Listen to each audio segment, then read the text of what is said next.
Ole Miss, and then if they can beat Missouri, they'd be 3-0 against all the coaches, the new coaches in the SEC. And when you go back, when a lot of these guys and all these so-called analysts were kind of rating the hires in the SEC, they all put Sam Pittman last, and they thought it was a bad hire. And he's got a chance to go 3-0 against the other new coaches in the SEC, and I think that's a source of pride for Razorback fans. Hey, let me say again, I'm totally in agreement with you, and I want everybody to hear that. Can you make sure you get your volume up at least at 90%? But that's the one, and you and I have been talking about this since last year. And Jimmy Hodge is on the phone with us up in Chicago. Nothing against Eli Drinkowitz from Alma, Arkansas, over near Fort Smith. Nothing against Mike Leach or Lane Kiffin. I just think that Sam Pittman, it was the best of all hires in terms of the ideal fit. But I like what he brings. I like the way he builds a coaching staff, and he ultimately builds a culture, and the recruiting, you're seeing it. And Jimmy Hodge, I would like you to weigh in on this, but it's not just from the Oklahoma, Missouri, Texas. They get some out of Louisiana, but they're going back into the deep South and building these relationships, because Sam Pittman has so many of them from his years at Georgia. And Jimmy, I think great days are on the horizon. I'm not saying Arkansas is going to be where Alabama is, in 2 years, but they have shown in the past they can have a top program in the country. Yeah, I mean, I think any fan that knows anything at all about college football has to be impressed with this Arkansas program, the way they played all year. I mean, we've said numerous times that there were no shortage of insiders that have followed the SEC for a long time that didn't think Arkansas would win a game, and they've just impressed everybody. And I think from a recruiting standpoint, they offer recruits a really good combination of things that can attract top players, and that is the fact that they're a program with a proud history, a lot of success. They got an incredible fan base. They got great facilities, and now they have a coaching staff that has given this team direction. And I at the same time, they've got a lot of good players, but obviously they're lacking depth at a number of positions, and any top prospect sees an opportunity to contribute immediately, and that's what all young players want to be able to do.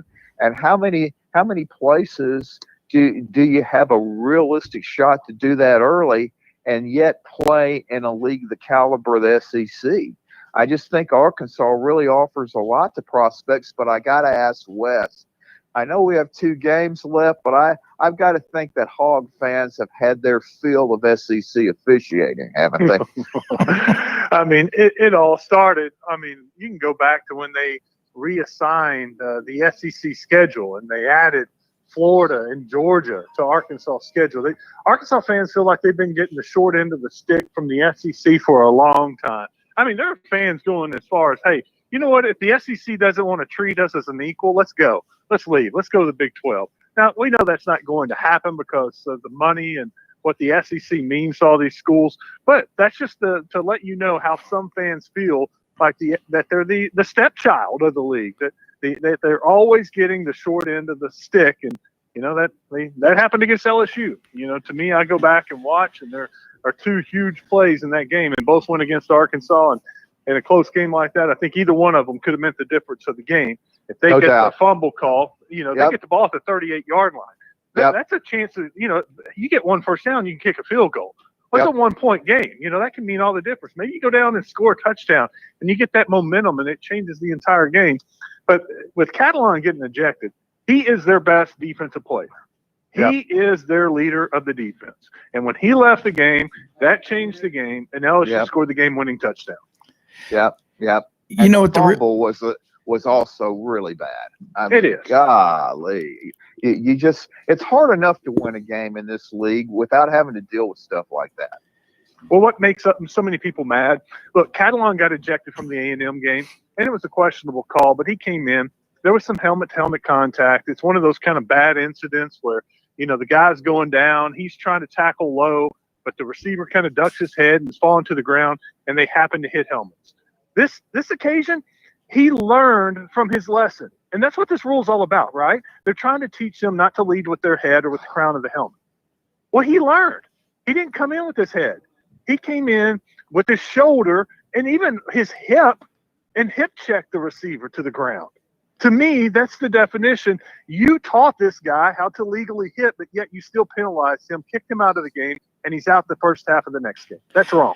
Yeah, and the officiating really in the SEC this year, they've also had a number of people, players penalized for targeting when they were reviewing another play. And I mean, you could start breaking down and reviewing every play of every game. They would last 2 days each. And they better be very careful with that too, because 3 hours and 45 minutes to 4 hours for the games, it's not good for the optics, just for watching it. But I can understand Arkansas fans being upset about the officiating. But Wes, I'll throw this. The takeaway from this season for me is the Arkansas fans were mad that they lost to LSU the other day.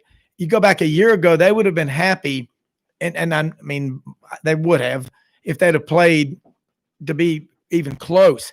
And that's a sign this program is moving in the direction of a championship culture, isn't it?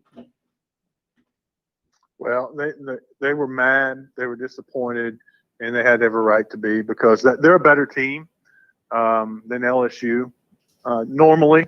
And we haven't even talked about the fact that they had 6 defensive linemen out due to COVID and quarantining. They have one guy that had playing experience, Jonathan Marshall. And guys, he's a warrior. He played every snap in the first half, and he came out of the game. And I still haven't got the official count, but I think LSU had around 100 snaps. I bet he had 95 snaps, and he had to, because the other 5 guys that played were either true freshmen or redshirt freshmen who never had a meaningful snap as a University of Arkansas football player. They have those other guys in. It's a no-brainer. Arkansas wins, and that's the way Arkansas fans just feel like one got away, and it wasn't so much anything the team did. And, you can blame the officials, you can blame COVID. Heck, you can even blame the weather. Arkansas drives down, has 2 big plays. They're inside the 10-yard line. It starts pouring all of a sudden, and Arkansas gets 2 bad snaps. 2 guys fall down on the wet grass, and they have to kick a field goal. They score a touchdown there and go up 28 to 20. I think they win the game. But it was just one of those games that anything that could go wrong went wrong, and they still almost won the game. And Arkansas fans can take a little something from that, but they're still mad. And you're right. A year ago, they didn't even care. They didn't care what happened against LSU. They were sick of watching what was going on. Now the passion has returned, and there's excitement again. Yeah, what kills the program is apathy. And the last few years, Jimmy, my son Wilson, a lot of his friends are students at Arkansas. We've got them over here at the Duck Club here in Park, and some of the kids from Fayetteville here. And it was awful a couple of years ago. They didn't even want to go to the games. And I said, look, how are they ever going to get any better if you don't have their back?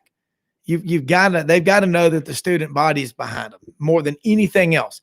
And Sam Pittman, Jimmy and Wes, one of the things I love about Sam Pittman is he goes over into the corner to the student section and just rallies with them and gets in there with them. And darn well he would do the Lambeau leap if he could up there with those students. He absolutely loves the Razorback culture.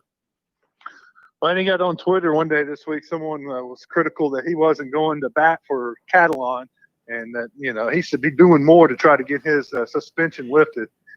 He retweeted the guy and said, "You know what? You can accuse me of a lot of things. I'm not perfect. I'm not the greatest coach, but don't accuse me of not going to bat for my players. That's the one thing I care about, and you have no idea what I've done to try to get him reinstated." So I thought that showed you his passion and where his heart is with his kid. That's what all that matters. Well, if Sam Pittman is like, one of the things, the first thing my father told me they taught him when he was an officer in the military after graduating from college as a second lieutenant, ROTC, he goes, put your men first. Take care of your men first. An NCO will teach you how to do it. once they know that you love them and you got their back and you're going to take care of them, they'll fight to the last man for you. And, Arkansas is the 22nd winningest football team in the history of college football. And you know what? That's a pretty powerful statement. They won 13 Southwest Conference championships. They've won national championships.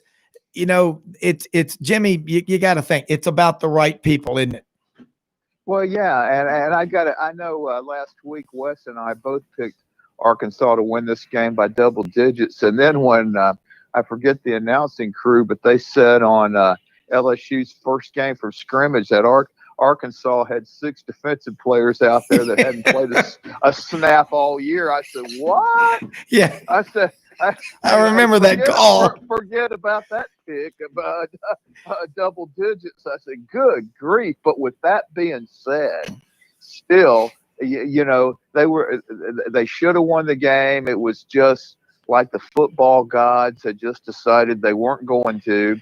And yeah, when they got down there inside the 10 there, I did think a couple of the play calls, I didn't think they were going to score running the ball, but again, you have to be kind of cautious because again, you had, Franks had another one of those moments, when he made that pick 6 throw. I guess he didn't see the guy, but he's still though he's really developed. I think it's been a great a year for him just from a development and maturity standpoint, and what Kendall's been able to do with him.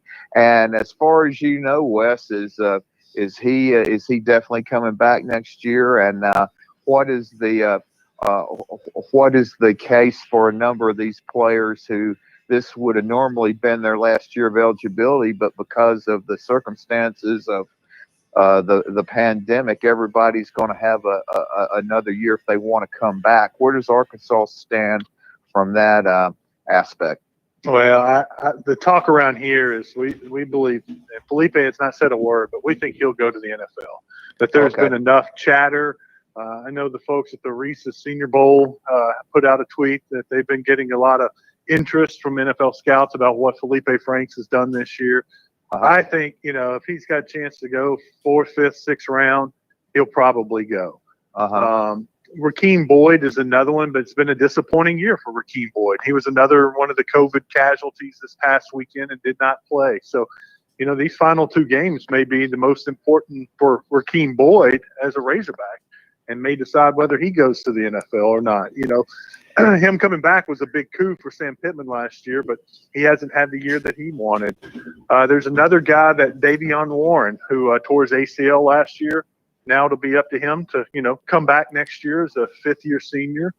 You look at a Drew Morgan. You could get him back, and that would be huge for the defense. I don't know if the NFL would be calling for Drew or maybe just life because he's married. He got married and maybe he wants to move on and start his career in whatever field. So there are a couple guys like that. And Pittman's already said it. Yes, we want these guys to come back, but this is their choice. And if they want to come back, we'll have them back. Yeah, it'll be fun to watch. Hey, Wes, listen, no game for the Hogs tomorrow, but still plenty of football left and a chance for Arkansas to just continue to exceed expectations. But they're building a great culture. I love watching it. Look, you've got a great sports radio show on Monday through Friday all over the state of Arkansas, ESPN 103.7 in Little Rock. Also, how can people follow you outside the show? Well, you can follow me on Twitter. It's Wes_Moore, 2 S's in Wes, 2 O's in Moore. You can download the Buzz app, or you can listen to us online at 1037thebuzz.com. All right. Look, Wes Moore, love having you on here. Thank you so much. And look forward to having you on next week talking about the Razorbacks as this season. We're going to call it the stretch season of 2020. So I love having it, but great report on the Razorbacks. Thanks, man. Hopefully they get healthy and they'll be ready to roll against Missouri a week from tomorrow. Absolutely. We don't want any more surprises. 6 defensive linemen out of the game because but I bet those players got the message and hopefully they're all well. But have a great weekend, Wes. Thank you. You too. Talk to you later. All right. Hey, listen, we're going to be joined here in a minute by Jimmy Ott, ESPN 104.5 in Baton Rouge. Going to be joining us. Does a great job covering LSU and really college football in general. Just a straight shooter, no filter. That's Jimmy Ott. And Jimmy Hodge, let's get him on here now. Okay. Jimmy Ott's joining us now from down in Baton Rouge, and LSU A&M tomorrow, and that's going to be a fun one. And all the time that A&M's been in the SEC, they've beaten LSU one time. A&M better be careful, Jimmy Ott, of overlooking this LSU team, because we just got through talking with Wes Moore, who covers the Razorbacks. A lot of people on our show, all of us, thought that Arkansas had a great chance to win that game, and then all of a sudden 6 defensive linemen aren't there, and LSU showed up ready to play, and they've got so many athletes. Whenever they do, they can beat anybody. I don't know about beating anybody. Well, in a normal year. I mean, This is not a normal year. You there? Okay. Hey, Jimmy Hodge. yes, Okay. Is Jimmy Hodge, are you still there with us? I'm here, but I don't know about. I think Jimmy's gone though. Okay. Hopefully he'll call right back in here with us. But it is kind of funny when you talk to LSU. It is so hard not to look in the rearview mirror, Jimmy, and remember what happened last year with LSU, because they were so dominant, and then this year everything changed. So it was really, really strange. But Arkansas fans, I think, a lot of us, we included, thought that would be a different outcome last week. And here, but let's get Jimmy Ott back on the phone with us. Okay. I mean, now. Yeah, Jimmy, we're good. Yeah. Hey, go ahead. I didn't mean, I don't know what happened, but we were just talking, a lot of people. Yeah. House full of people. I'm working a gumbo, doing some wings, pie, football. Hey, listen. Life is good. Hey, Jimmy, thank you so much for taking time. And I figured it was going to be something like that. But let's hear some LSU talk. That was a good win on the road last week, because LSU, again, it's a different kind of year. But what was the takeaway? I mean, a win is a win no matter what, but it's a conference win. It's a win. Yeah. I know desperately they wanted to win. I gave it a little bit less than a 50% chance that they were actually going to play because of Arkansas situation. But Lord knows that Arkansas wants to play, and everybody wants to play, man. That's the thing that people who haven't really, if you haven't done it or you don't have a kid that's done it, this is a year-long commitment to conditioning, to weights, and everything else. To when the games are such a reward. So everybody wants to play, and they did. But the 2 starting cornerbacks for LSU went down during the game, and that helped Felipe Franks connect on some of the long plays. LSU's given up too many explosive plays this year, but, man, they dominated the time of possession and first downs and things like that. It was a good win because there's so many guys forced into roles that they're not ready for. But I'll give you one example. So the cornerbacks go out. Denzel Ward is a young cornerback. He's having a rough day. And then on the game, Arkansas is trying to tie or take the lead. He makes 2 really big plays. You got to get in there, make plays, and learn. You just don't flip a switch and it happens. And so that's where they are. This is a brutal assignment for them on Saturday night. Texas A&M is finally kind of getting it together. I know one thing about Jimbo Fisher. Heck, man, he was here, my ex-neighbor. And he loves a running game, and that takes the pressure off of Kellen Mond, and he has it. Isaiah Spiller is legit, the offensive line. That's one thing that Jimbo wanted to do, was create a little bit more physicality than what Sumlin was done, and he knows this league. He knows he has to, and they have done it. And Mond is playing like a senior, and that's a luxury to have a quarterback come back for a senior season. So this is going to be a tough assignment for LSU, but they're making progress. They're moving in the right direction, and we've thrown away this year for the most part. For next year, you got some guys getting some valuable experience. For next year, they won't be in this, in this learning type of mode as so many of the guys are this year. Yeah, when you got the kind of talent LSU does, mistakes, a defensive back, may not be that experience, but when it's like Derek Stingley Jr. or Maurice Hampton out of MUS, your speed and athleticism can overcome that lack of experience. But it all starts with the defensive line, and the better your pass rush, the better your secondary. Jimmy Hodge, you're on with us. Come on in. Well, I can promise you that Texas A&M ain't going to be overlooking LSU after that 50-7 drubbing last year, and what normally you don't say this, but the game wasn't as close as the score indicated last year. LSU just pretty much did whatever they wanted to, and I'll guarantee you, A&M's had this one marked on the calendar for a while. I think you're going to see a pretty strong effort from them tomorrow. But as Jimmy was saying, Spiller is, he's an NFL player, obviously, and then you've really had the development of Anaya Smith and Weidermeyer's a big time tight end. So they've got some legitimate stars in those skill positions, and everything just seems to be coming around for them. The offensive line is really developed, and they just seem to be clicking it all on all cylinders. And they just right now they're on a pretty nice roll, and they're just I think just trying to keep doing what they're doing, because they're just really executing at a high level. And I think this is a game for LSU to really see where they're at, as far as just getting better week to week, because they've got a lot of young talented players that just coming into this season hadn't played much, and if they can continue to get better, these next 3 games, I think it can really help them, going into next year, because by all accounts, they're having an outstanding recruiting year. Yeah. Yeah.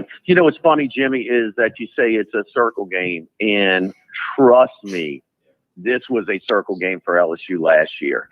And when we went to media days in July of 19, and I'm like, and I do too. They just felt like they got completely hosed in College Station on that 7 overtime game. Yeah. And it's one thing to, I call them 50-50 calls. They're tough calls. They could go both ways. Right. There's like 5 in a row that went A&M's way, and they needed all 5, to get the victory. So, we do sports handicapping around here as well. And I'm like, well, 3 and out touchdown, 3 and out touchdown, 3 and out, 5 3 and outs, 5 touchdowns, 35-0. Can't beat a team any worse than they did.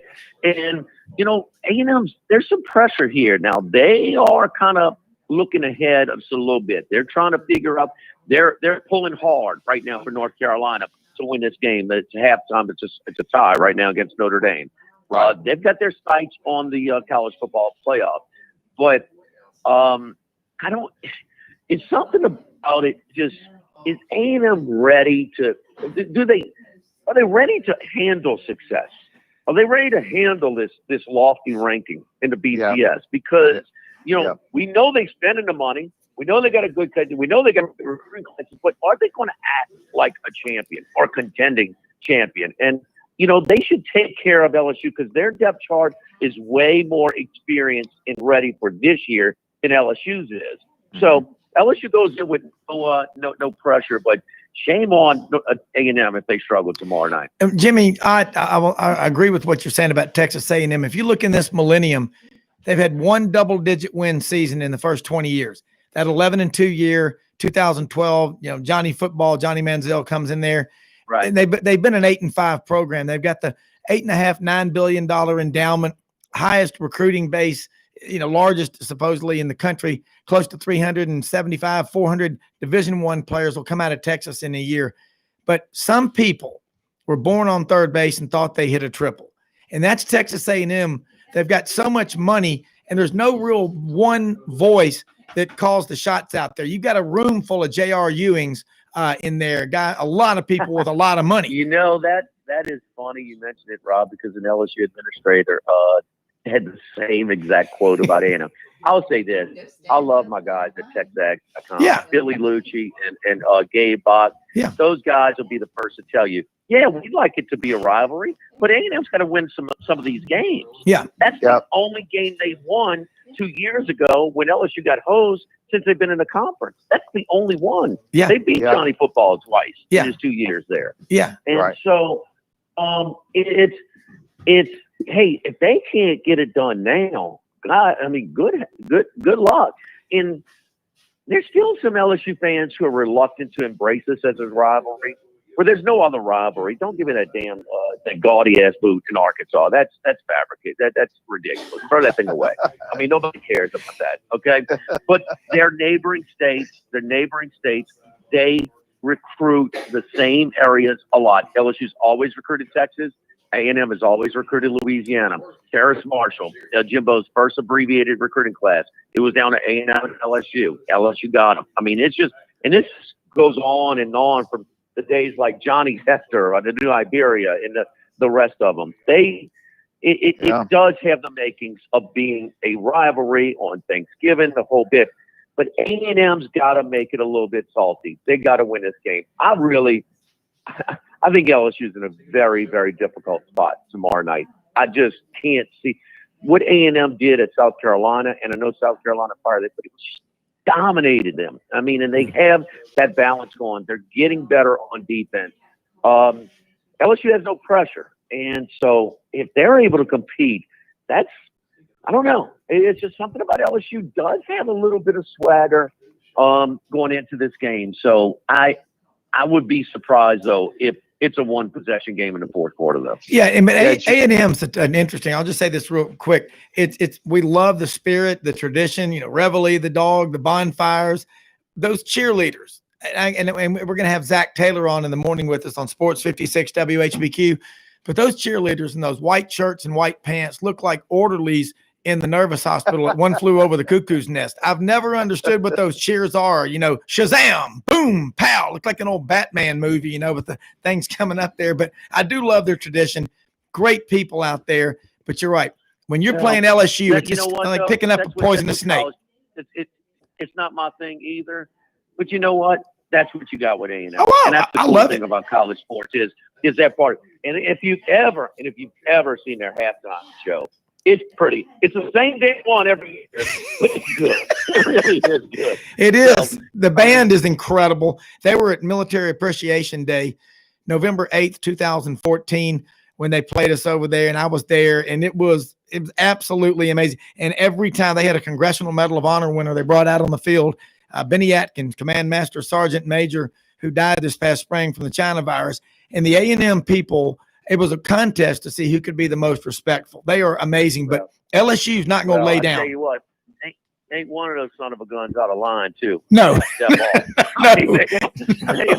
They are on it. I mean, you know, I love the SWAC bands down here in the South too, but you know, that's what it's about, man. You're right. Everybody, you know, it's not homogenous, and everybody's got their traditions, and you know, it's interesting. You know, hey, look, guys, I got to send you know, we do our Friday show every Friday at Rufino's, and Ruffin Rodriguez, former offensive lineman, did the shows with. He died unexpectedly on Tuesday night, and it's been a real.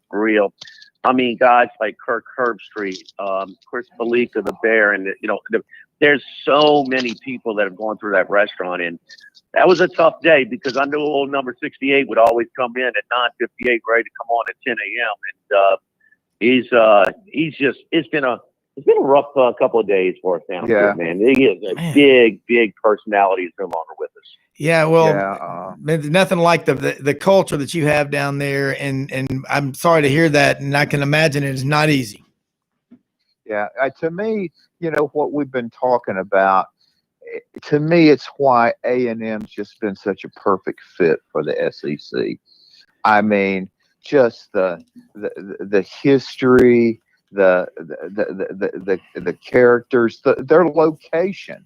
Just for LSU, it's a great rivalry for them to actually be, you know, in the same division too. And I just think A&M's it's just such a really cool place. Jimmy, we used to we'd always during my Adidas days when the 7-on-7 state championships began taking place in Texas back in the late 90s. It was always at A&M, and just the people around there, they're just great people, and they're just so genuine, and of course I always thought, hey man, if man, there can't be anything wrong with any place that the Bear coached. He once told he once told Mary he told the story when Mary Bryan and I first saw the place, we cried, and believe me, back when he got there, it was pretty barren. And he said when we left, we cried. But I got to tell you, man, that College Station, Brian, that's really nice now. I mean, that they've really got a set up there. But when you're talking about this rivalry in recent years, I've always found this to be the case in the SEC, is that when you've got a rivalry and one team had a long losing streak in the rivalry, all the pressure is on them. And even going into tomorrow, all the pressure's on A&M because they hadn't won in a long time. And we've got to, they're going, hey, man, if we don't get it done tomorrow night against these guys, when are we going to beat LSU again? No doubt. And you know what? You're so right, because A&M and Missouri came in at the same time. And we're media days in Birmingham. And I'm like, Missouri brought nobody. A&M brought the whole damn administration. They got all these media guys. They have embraced it. And you know why? They can't stand Texas. And then now they're in a better conference in Texas. So they have built, the doggone Kyle Field is up to the stars right now. And they've embraced this thing. And LSU has historic series with Alabama, Auburn, Ole Miss, Mississippi State, Florida. All of those teams have a bigger rivalry. And so I kind of like it, and I'll say this: I'm talking to some people in the athletic administration building because we had some special guests come on because of Ruffin's passing at his shows and things like that today. And they're like, I know one thing: they don't like A&M. They hate them. And I mean, for a team you've beaten 8 out of 9 years, I mean, no, they still don't like them. And even Joe Burrow last year, after the hose job in 2018, it's okay, Joe Wayne. Is there anything extra for this game in A&M? He gives that smirk. He's like, oh, we're just trying to go undefeated, and like kind of giggling. We got something for them. So I think it's a good rivalry. I think, hey, Lord knows we ain't militaristic over here in Baton Rouge. I know that. I mean, we can't do it in straight lines like they do at halftime. But you know what? We can bring a party like somebody can. And it's got some venom. There used to be a series in the 80s where we would, would open up every year, LSU and A&M. There were some really good games. But this thing, it will take time. It doesn't need a stupid golden boot, but it takes time, and I think it will, because A&M is all in as far as them embracing the SEC. Yeah, and their fan base is just they may be too nice. You go out there to a game, the fans are the most cordial, courteous. But again, I hear this LSU fans are this, or Alabama fans, or Auburn fans. I get along with people wherever I go. I love going to an LSU game because I love to eat, and I love Cajun food. I mean, I eat anything that swims, flies, crawls, or runs.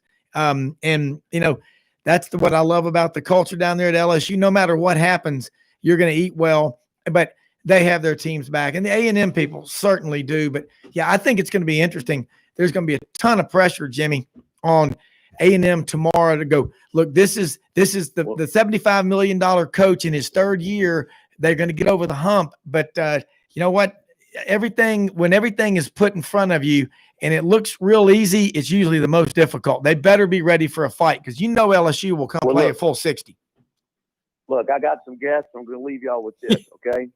And I got my oyster dressing over here. Oh, and I got man. a gumbo killing it, okay? It's got a dark roux. You're making me hungry. Somebody tried to serve you gumbo. It's got like a light roux.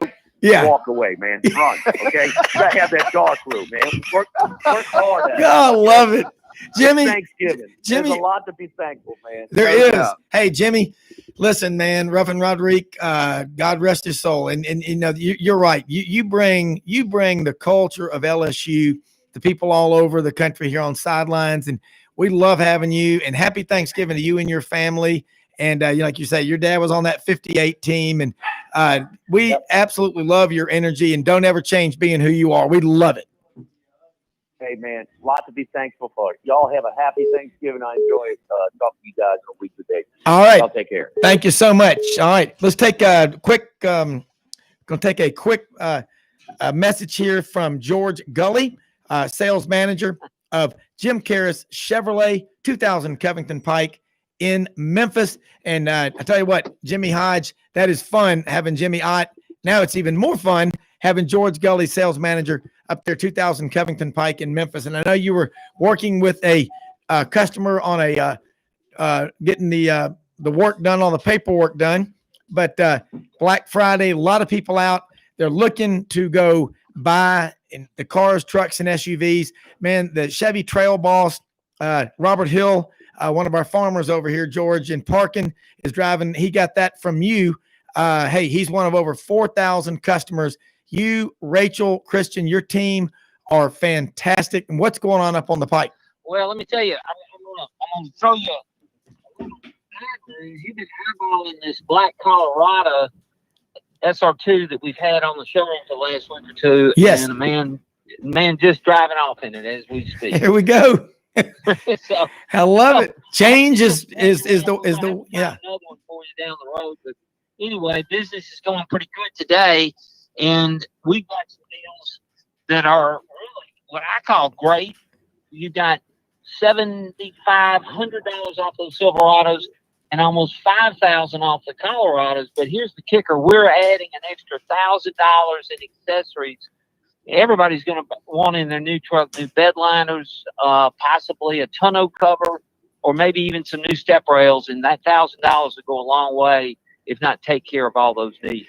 Absolutely. And this time of year, again, because I'm a duck hunter, and there's deer hunters, there's people off road. You look around here in the Mid-South, you can drive in a truck now or an SUV, these new Tahoes, the new Suburbans. The driving part, no matter where you're going, it's so nice. But when you get off road, you're not going to get stuck. These things are tough. They got a lot of horsepower. And no matter where you are, the Apple technology packages, George, those are really cool. You can be in touch with your office, your clients, your prospects. You are making money while you are traveling. And you didn't know this, Rob. I'm literally right now, I'm using Bluetooth, of course, as we speak, but I've received a text message. I'm driving in my SUV home as we speak. And I use Siri to respond. And that's what's so great about all these new vehicles. Every Chevy that we sell has got the Apple CarPlay or Android technology. We're going to hopefully see some people out there tomorrow. We got the Egg Bowl tomorrow. We got the Iron Bowl tomorrow. We've got the big screens going, so we want to invite anybody to come by and see me during the day. What time y'all opening the doors? You'll be opening tomorrow morning. We're going to be open by 8:30 tomorrow and be here till the last customer leaves. No, that's the way it is. You got to love it. Hey, nearly 70 years in the car, truck, and SUV business. Jim Karras, Chevrolet 2000 Covington Pike in Memphis. And they've got customers. Trust me, I talked to George about this. We've got listeners all over the Mid-South, all over the country. No matter where you are, you can buy and get a car, truck, or SUV from Jim Karras Chevrolet 2000 Covington Pike in Memphis, and they will back it forever. Great people. Look forward to having you on the show with us tomorrow. Hey, you bet. It's going to be it's a great weekend. It is Black Friday. Lots of people running around, shopping, spending money. I guess you could say strengthening the economies. They got housefuls of people at their, and that is that's the way Thanksgiving's supposed to be. Everybody, look, hey, I'm not here to rob you. I'm just wearing a mask because I'm supposed to. But look, great time of year for people to be out and about. And Jimmy, it's great talking with Jimmy Ott. You talk about that rivalry with Texas A&M, and it is. I mean, we go back in the 80s; they had a lot of really good games with Texas A&M. But again, Texas A&M, since they came to the SEC, look what's happened in the last this year. It's going to be different, maybe. But for 10 straight years, Texas has lost 4 or more games every year. 4 or more games every year for 10 straight years for Texas. Texas A&M being in the SEC has been much better for A&M, and it's been a real dagger in the heart for the Texas Longhorn program with all the money, all that they've got. You talk about a program that underachieves. That is the Texas Longhorns. And also, not that A&M has really, I mean, again, I said one double-digit win season in this millennium in the last 20 years. And this year, look, the best they can finish regular season is 9-1, but they're hoping, hey, maybe they get to the playoffs and go beyond that. But this game against LSU tomorrow, it's an optics game. It's a logo game. And you know that they'll be fired up. And LSU's not going to go in there and lay down. Hey, we've got Jason Caldwell on the line with us right now inside the Auburn Tigers. And Jason, I know that you put in more miles than about anybody that we have on the show covering not just the Auburn Tigers, but recruiting all over the state of Alabama, Georgia, all over the South. Tell us what's going on. It's Iron Bowl Eve. It's hard to believe that it's tomorrow. Jimmy Hodge is on with us in Chicago, and we're ready to hear what you got to say. Yeah, no, it's Iron Bowl Eve, and that means go find a high school football playoff game to go watch tonight. So I'm heading to Etowah High School, home of Cadillac Williams and Patrick Nix, Freddie Kitchens, a whole bunch of guys playing Gordo. So a bunch of big names from Gordo as well. So I want to watch a 4A playoff game tonight.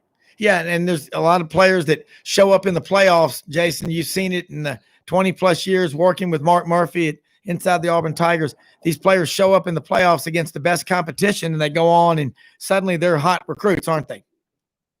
Absolutely. Yeah, no, definitely, over the years, a bunch of these guys, and especially get into next week, and the Super 7 will be in Tuscaloosa this year, the state championship game.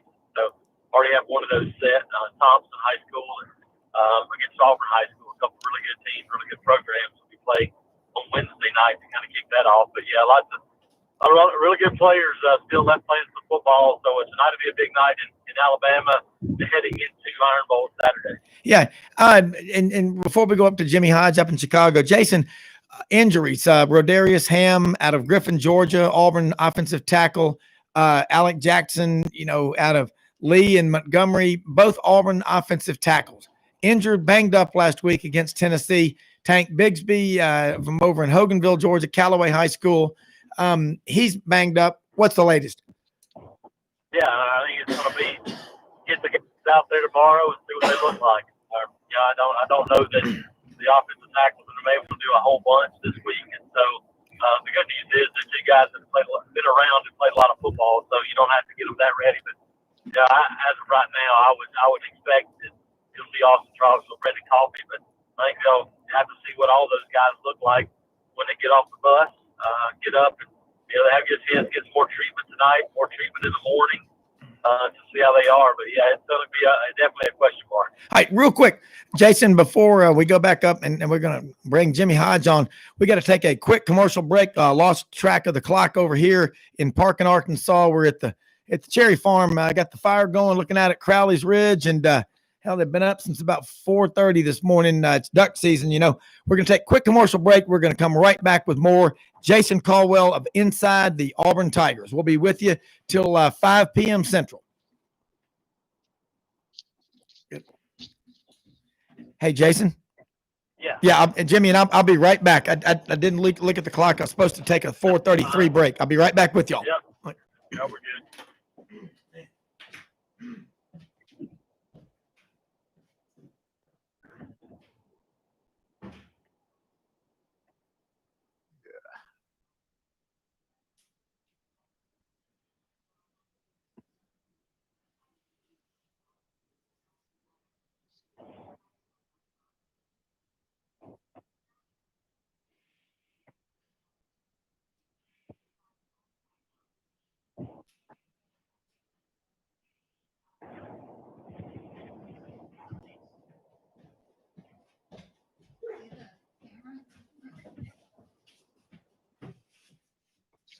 That's what I was gonna say. You put in the. Is it on there now? Yeah. Show it over there.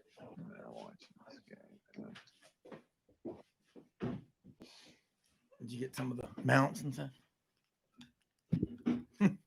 Okay, well, here, hand me those. Okay. All right, how much time? Okay, 50 seconds. Okay. Hey, Jason, and Jimmy, you're there. Okay. And Jason, Etowah County, who are they playing again tonight? Etowah plays Gordo. Gordo, that's right. Yeah, Gordo. Okay. Yeah, The Green Bailey. Wave. Yeah. Okay. Okay, 20 seconds. Okay, this one.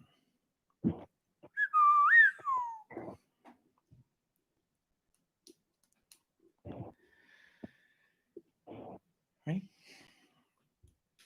All right, Rob Brown back here with you. Another 20 minutes to go on the Friday afternoon edition of Sidelines.live. Jimmy Hodge is our national college football contributor up in Chicago. And Jason Caldwell, the roving traveling reporter who actually goes out and sees these players in high school, and then he can report on them in college with authenticity that very few people can bring to the table. And Jason Caldwell inside the Auburn Tigers heading up to Etowah County for the Gordo game tonight, playoffs. Tomorrow, it's Iron Bowl Eve. It's kind of a strange feeling. I've read some really good stories. It's different, but when the game starts, it'll be business as usual. But Nick Saban is going to be out because of a positive China virus test. Yeah, and again, we talked about the injuries. What's the latest? And how much will these guys? How effective will Auburn be? They've got to have Tank Bigsby. Without him, you're looking at Sean Shivers, DJ Williams. Look, it's the Iron Bowl. 95% of the time, the better team wins. But what's the takeaway from all that? And what does Auburn have to do to win, to have a chance to win? Hadn't won in Tuscaloosa in 10 years.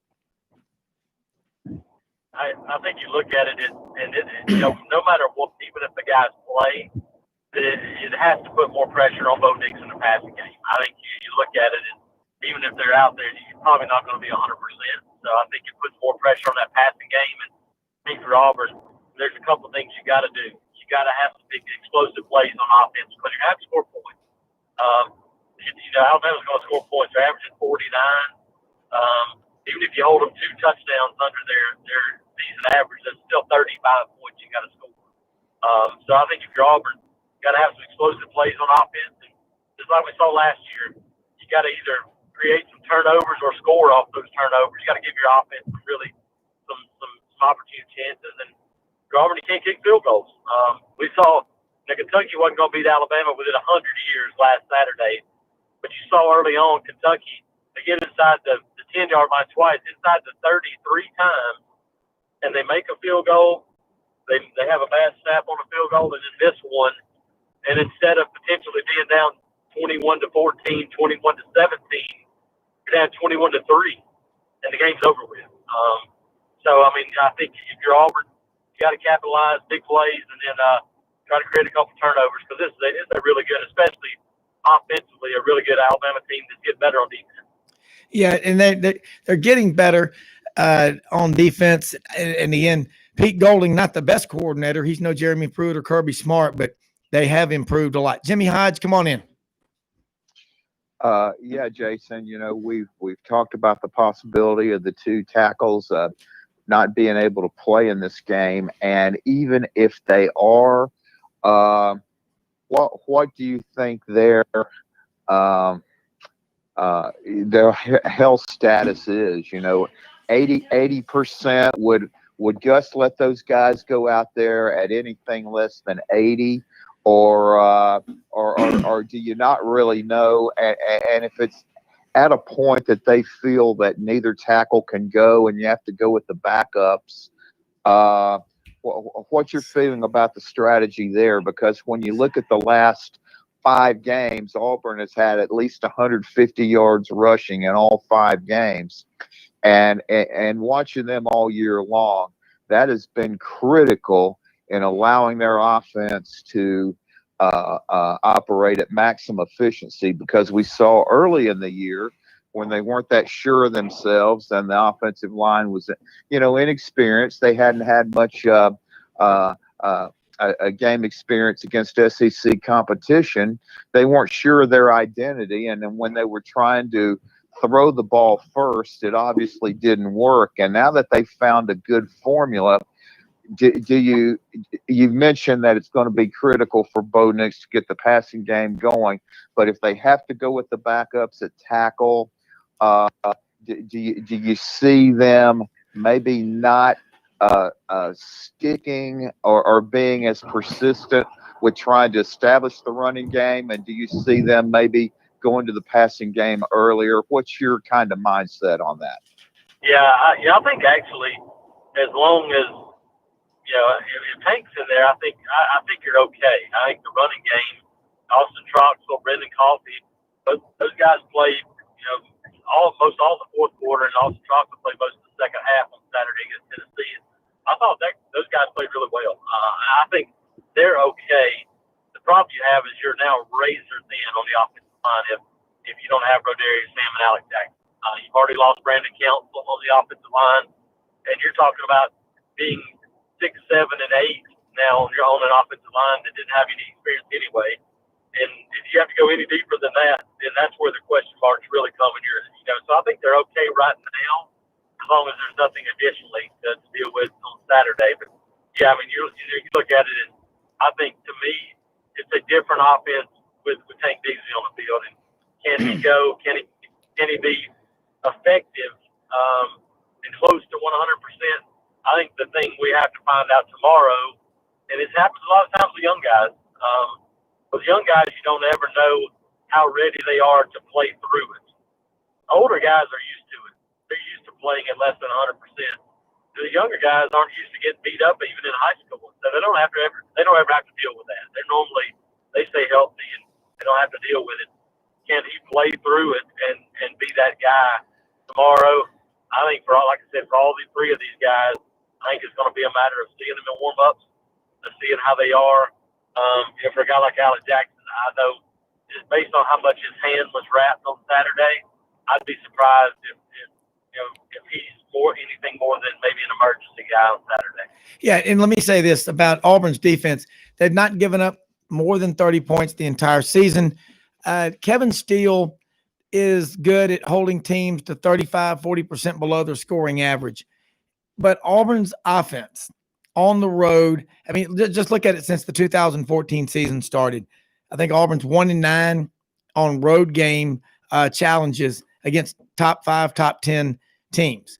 Alabama, the game up there 2 years ago, I mean, it was brutal. Auburn in 2018, 2016, 30-12, 2014, they looked like they were going to do it. But in the second half, Ellis Johnson, who was, I think, fired in the locker room before he finished his shower after the game, put Amari Cooper, great Alabama receiver, number 4 draft pick, ultimately in single coverage. And Lane Kiffin, like he loves to do, was running up and down the sidelines with his hands up for the touchdown symbol. Kevin Steele has been on Saban's staff twice. He knows what Alabama's tendencies are. And defensively, Auburn, they're not last year's defensive line. What is it about Auburn's defense that makes you think they can mess Alabama up at the line of scrimmage and force them to get out of their character, their personality, and give Auburn a chance to get their first win up there since 2010? Honestly, not a whole lot of it. I just don't see a whole lot of reason how Auburn is going to slow them down a whole lot. You mentioned this isn't last year's Auburn defense. Well, last year's Auburn defense gave up 45 with 2 pick sixes. Gave up 500 yards of offense. Yeah. It's when you have multiple weapons outside. Alabama, Steve Sarkisian does a great job of matching up guys and finding a mismatch. That's what the NFL does. He's done that, and he does it really well. Lane Kiffin does too. Auburn was able to take it away from Ole Miss, and basically because they had one receiver.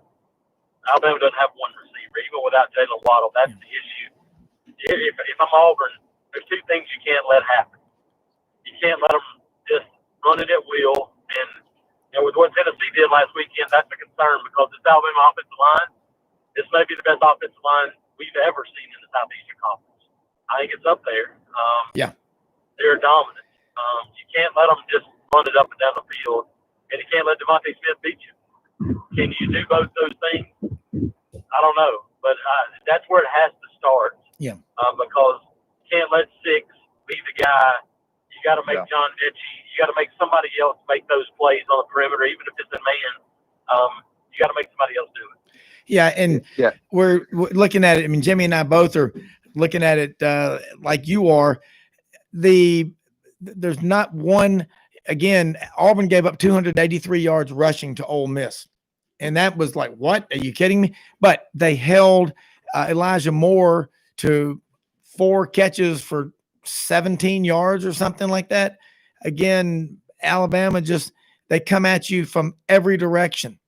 Running backs, receivers, this offensive line. Auburn, I think for Auburn to win this game, and I know for Auburn to win this game, they would have to play a near perfect game, and Alabama would have to help them out with a meltdown.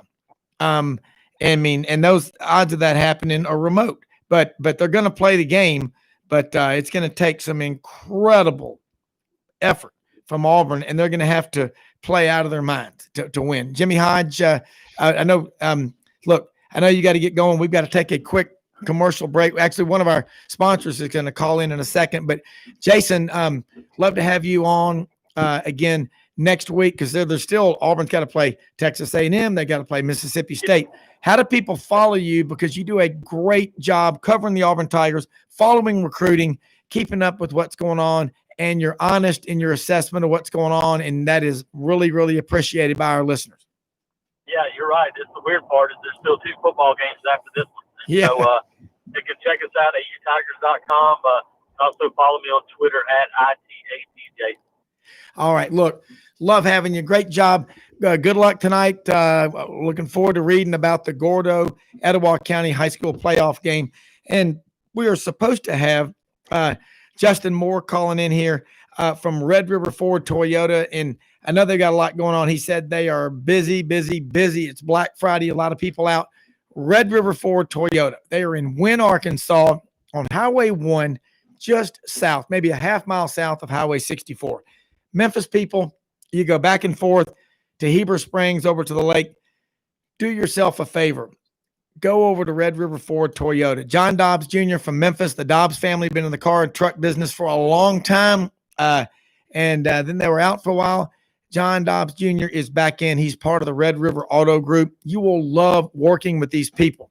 Ford Toyota. It's called Red River Ford Toyota in Wynne, Arkansas. They just took over October 5th, and they are really doing a lot of business. I'm over there about every week. Do yourself a favor. It's about a 45-minute trip from Memphis. Rusty Howard, the sales manager. Justin Wynn, the general manager. Nate, who's one of the sales reps that worked with Chip, one of our hunting club members, went over there last Saturday to get ended up with a Toyota 4Runner for his daughter. They're great people to work with. They've got Ford cars, trucks, and SUVs. They've got the Toyota cars, trucks, and SUVs, and they are great people to deal with. You can feel the positive energy the minute you step on the lot. So check them out on our website, Red River Ford Toyota in Wynne, Arkansas. And want to say one more before Jimmy and I close out with some comments. One of our new sponsors, Tom Dorian, the Dorian Agency, American National Life. They're life insurance, property, and casualty. They cover your insurance needs. My wife Audrey and I went over there and met with Tom this summer. We needed to get some insurance. Tom is a great listener. I love it when people take out the pad, take notes. He didn't try to sell us anything. We had to go back to him and say, hey, yeah, we want what you talked about. And he has a great support team around him. And if you're like most Americans and you go years without making claims on your home and auto, they have a program that can refund up to 25% of your premium. You need to talk to Tom Dorian and the Dorian Agency. Their office is in East Memphis on Poplar, just east of Ridgeway. Easy to get to. You can give him a call at the Dorian Agency, 901-328-5858. That's my man, Tom Dorian, University of Memphis alumnus, football player, finished up in 83, started on the offensive lineman. Hey, you'll walk in there, the dude has confidence. He looks like he's walking out at midfield for the pregame coin toss of the Super Bowl. He will get you taken care of. Tom Dorian, the Dorian Agency. Check him out on our website at sidelines.live. All right, Jimmy, we have covered a lot today. And you made some great points, as you always do. This is going to be a tall challenge for Auburn, like it is everybody playing Alabama this year. And Nick Saban won't be there, but Steve Sarkisian has been a head coach at Southern Cal and Washington. He knows what he's doing.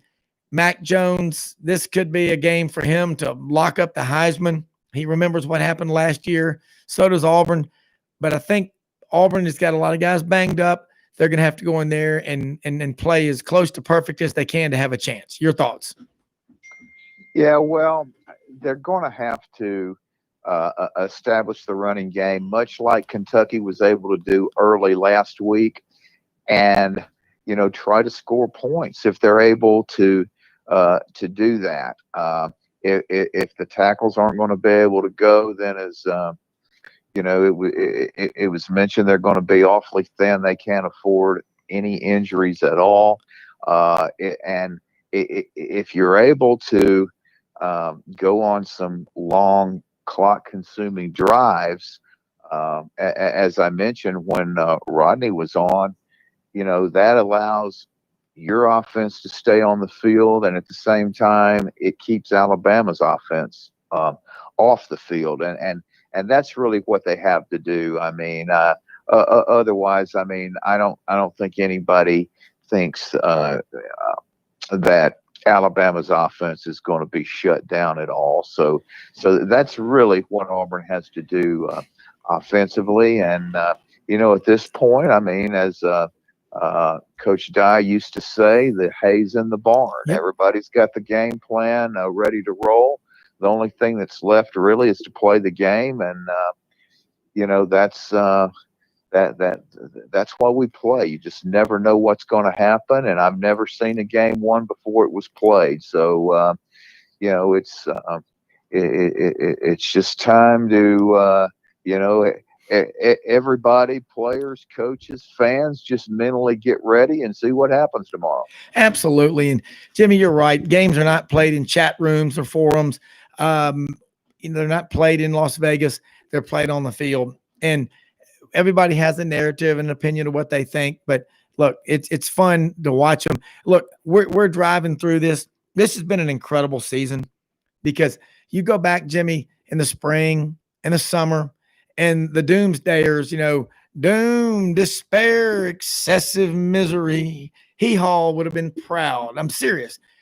You look and you listen to the whining, the negativity, especially from Brennan from USA Today, and just the terrible predictions. And look where we are. And I'm telling you, I said it at the beginning, the discipline and the fortitude and just the organization, the managers, the equipment managers, people like, a frequent guest on the show, Dana Marquez, the director of equipment operations at Auburn, associate athletic director. They were working every day of the week, long hours. They don't know what a work day is when they get done. It magnify that all over the country. And that's why we're where we are. And we've had some setbacks along the way. Injuries happen too. Okay. But I am really, really impressed. I'm excited about it. College football season. Tomorrow's, it's a big weekend, but we still have 2 more regular season weekends after that, Jimmy. So it's going to be a lot of fun. Hey, Jimmy, tomorrow morning, got a great show lined up. We're going to be joined by several people like Rodney Orr of Tider Insider, Lauren Smith from the Georgia Football Network. Man, is he not just an incredible treasure like Jimmy Ott? His ability to tell the stories of what, not just about Georgia, but college football. Also, Zach Taylor from Aggie Land out there in College Station will be on with us. Give the A&M side of that LSU game tomorrow. And Jimmy, you'll be with us. And all of you out there, happy Thanksgiving. Get your families together. Be disciplined, okay? We're going to beat the virus. We'll beat it just like you're going to beat anything else that you want to wipe out. So, Jimmy, this has been a lot of fun as always. And to all of our sponsors, get out there and support them. Get out there in the morning.